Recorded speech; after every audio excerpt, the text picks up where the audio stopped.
ഞരമ്പ് രോഗികളായ ചില ആളുകൾ ഈ സമൂഹത്തിലുണ്ട്. പെൺകുട്ടികൾക്ക് അശ്ലീല സന്ദേശങ്ങളും ദൃശ്യങ്ങളും അയക്കുന്നവർ, അവരെ പിന്തുടർന്ന് വേട്ടയാടുന്നവർ. കാസർഗോഡ് SFI ജില്ലാ സെക്രട്ടറി അനുരാഗിനെതിരെ ഉയർന്നു വരുന്നത് ഇത്തരമൊരു ഗുരുതര ആരോപണമാണ്. SFI ഏരിയ കമ്മിറ്റി അംഗമായ പെൺകുട്ടിയാണ് യുവ നേതാവിനെതിരെ പരാതിയുമായി രംഗത്തെത്തിയിരിക്കുന്നത്. ഫോണിൽ അശ്ലീല ദൃശ്യങ്ങളും സന്ദേശവും അയച്ചെന്നാണ് CPM ജില്ലാ സെക്രട്ടറിക്ക് നൽകിയ പരാതിയിൽ പെൺകുട്ടി ആരോപിക്കുന്നത്. സംഭവത്തിൽ അനുരാഗിനെതിരെ പാർട്ടി അച്ചടക്ക നടപടിക്ക് സാധ്യതയുണ്ടെന്നാണ് വിവരം.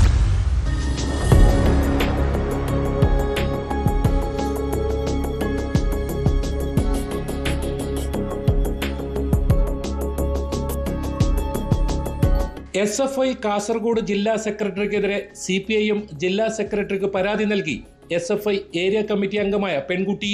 ജില്ലാ സെക്രട്ടറി K അനുരാഗിനെതിരെയാണ് ഫോണിൽ അശ്ലീല ദൃശ്യങ്ങളും സന്ദേശവും അയച്ചെന്ന് ചൂണ്ടിക്കാട്ടി പെൺകുട്ടി പരാതി നൽകിയത്. നിരന്തരം സന്ദേശങ്ങൾ അയച്ചതോടെ പെൺകുട്ടി അനുരാഗിനെ വിലക്കിയിരുന്നു. CPIM തൃക്കരിപ്പൂർ ഏരിയ സെക്രട്ടറിയോട് 2 മാസം മുൻപ് ഇക്കാര്യത്തിൽ പരാതിപ്പെട്ടു. പിന്നീട് ഫ്രാക്ഷൻ യോഗം വിളിച്ചെങ്കിലും നടപടി ഉണ്ടായില്ല. തുടർന്നാണ് CPIM ജില്ലാ സെക്രട്ടറി M രാജഗോപാലിന് പെൺകുട്ടി പരാതി നൽകിയത്.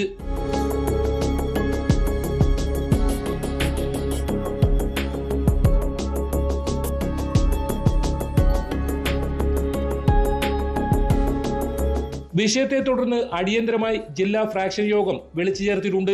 പെൺകുട്ടി നിയമ നടപടിയുമായി മുന്നോട്ട് പോയാൽ അത് പൊതുസമൂഹത്തിൽ SFIക്കും പാർട്ടിക്കും ക്ഷീണമുണ്ടാകുമെന്ന് വിലയിരുത്തലുണ്ട്. അതിനാൽ SFI ജില്ലാ സെക്രട്ടറി അനുരാഗിനെതിരെ നടപടി ഉണ്ടാകുമെന്നാണ് പുറത്തുവരുന്ന സൂചന.